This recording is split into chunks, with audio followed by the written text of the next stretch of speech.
Hi guys. Yeah, I'm going to discuss or talk about the NMC's Code of Conduct, and there's nearly 24 points in the entire manuscript that has been edited many times. Yeah. I think we'll start off with treatment, and the principle there would be human rights, really, in a patient-centered treatment where the patient is empowered, and the principle is human rights, and the nurse has to understand their human rights. So they need to uphold the right to life. They need to make sure the patient's not tortured or restrained in a way that would harm them, or that they'd feel upset. And also the right to life, not right to life, but right to have a family as well. Yeah, also privacy as well. So that needs to all be upheld. Let's move on to the second part, which is listening. That's connected to the 6 C's and communication, where the nurse, principally would be an advocate who listens to the patient, writes things down, make sure it's accurate. Yeah, no misconstrues, no misunderstandings about the communication process, asking maybe for the patient to regurgitate what they've said, or just to make sure they understand, and so on. But yeah, listening is really important, because you need to be very sensitive to why patients are upset or in pain or whatever. Yeah. I just put down that when nurses listen, they become more supportive, more sensitive, and more likely to help the patient with any problems that they might be having. Yeah. Then you've got 3, which are needs and attention. The principles are that you know the patient, that you have knowledge of the patient, the idiosyncrasies of the patient, what makes them laugh, what makes them cry, when they want to be alone, what's getting to them, what makes them tick, that a nice cup of tea would cheer them up a bit. Yeah, a laugh, a joke, and a smoke, not a smoke. Anyway, the impact on the nurse from that would be that they'd have to be empathetic and show a lot more compassion than usual, especially with an understanding of what the patient's going through. Like if they were going through sepsis, for example, something awful like that, they know that the patient is not going to be in the best of moods, right? Moving on to 4, I'm going to skip 4, I'm going to skip 5, it's just consent and privacy, but I'm going to mention it again, so no problems there. 6, I'm going to miss 6 as well, miss out 6 because previous research and stuff. I'm going to mention that later, so don't worry. 7, communication again, which is similar to listening, I suppose.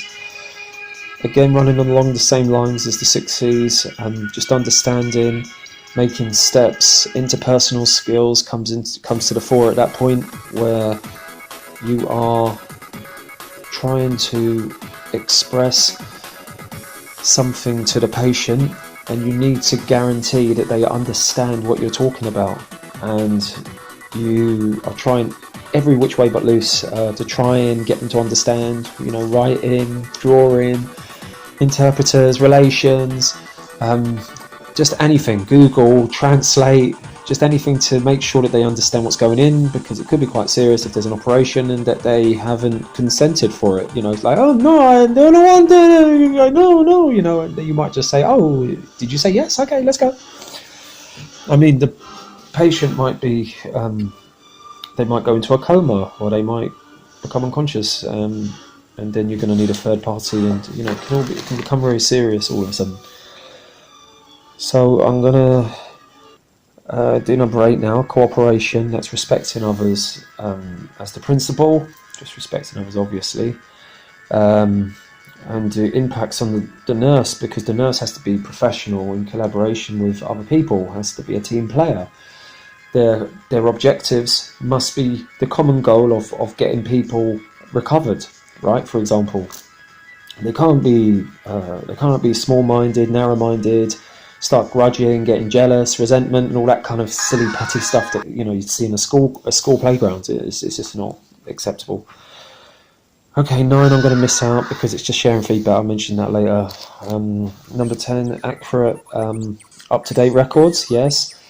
The Data Protection Act 1998 is your principle, and just nurses are obligated to keep everything up to date, recorded, timed, dated, and secure, which is pretty good. Yeah. Number 11, delegation. Being able to analyse whether people are good enough to do the jobs that they're saying that they can do or want to do. And the nurses are obligated to take a supervisory role or a support role to make sure that certain people are not jumping their remit, as it were, which can harm patients again. Narcissists need not reply or apply. 12, indemnity insurance. I'm going to pass through that. You really know what that is. 13, competence. And the principle there is to make sure you do everything within your remit. You know your strengths and weaknesses. You've done your SWOT. Yeah, strengths, weaknesses, opportunities, and threats. That you're totally covered for that. And that nurses, that they're not afraid to ask for help. They're not afraid to say I can't do it. They're not afraid to be wrong as well. Yeah.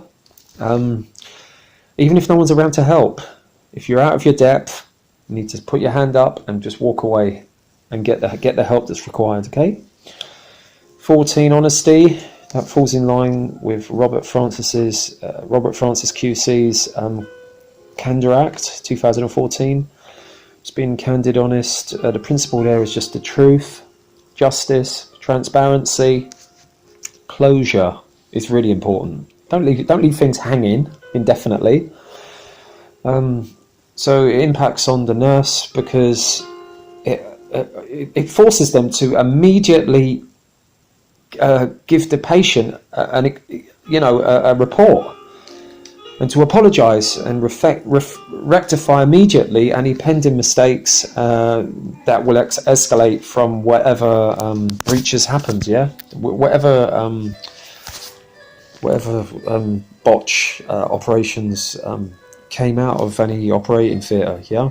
Anyway, moving on. I'm going to miss 15 because it's just emergencies and remits again, like people going beyond their station in times of crisis, like in COVID-19. I'm sure that a few nurses have probably done that, thinking that they're, having a hero complex and all that.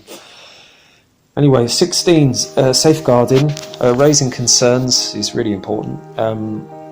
So that impacts on nurses. It kind of encourages them to whistle blow, but I would do it anonymously, to be honest, because you never know. You never know about the NHS. You never know what kind of politics are being played out. The higher you go up, the less air there is. If anyone's safety is at stake, just to make sure that it's at least documented and passed on to the commissioner or the cadaver groups that go around the inspectors, yeah? Just like in the Mid-Staffordshire inquiry. I'm going to miss 17 because it's to do with concerns and the Care Act. I'll mention that already, kind of. 18, medication, drugs.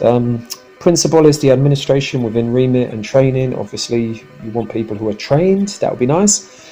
And that impacts on nurses because then they start following guidelines and they start securing dangerous drugs that in the wrong hands can kill people. Yeah? Like potassium chloride, for example. 19, harm and the prevention of it from hindsight, from experiences. The principle there is just recommended practices, washing hands, for example, to stop the superbug or even COVID-19, perfect example.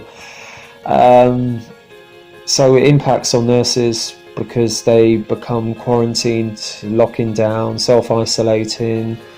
They have knowledge of past mistakes, of hygiene, sanitation, and so on and so forth. So they pass it on as an education. But I think the NHS are really good at that kind of thing. That's what they're very good at. 20, modelling. The principle is professionalism and being professional, not just for show, for real. Just being truthful. So it impacts on nurses. They're anti-corruptions, anti-subjective, not having this kind of freedoms. They can't be compromised, and they have to put the patient first, no matter what. There's no cover-ups, okay? It's It's really serious, that is, I tell you. If a nurse doesn't have a conscience or doesn't have morals or ethics, man, it's just, oh my God. And they can't self-scrutinize themselves. Forget it. Get out of the job straight away. Do something else. Go and work in Vegas. Go and work on a crap table. Then you can be. You don't have to have a conscience in places like that. 21 position status. So no, being corruption free is the principle, and it impacts on the nurse because it makes them more honest, more moral, ethical, true, and right. I'm going to miss 22 registration. 23 cooperation with investigations would be the principle, being honest, being truthful, and just up to date as well. Honest, accept decision, adapt to new conditions as well. If you've been suspended or you've been dropped down or you've been demoted or whatever, just accept it. And the last one is complaints.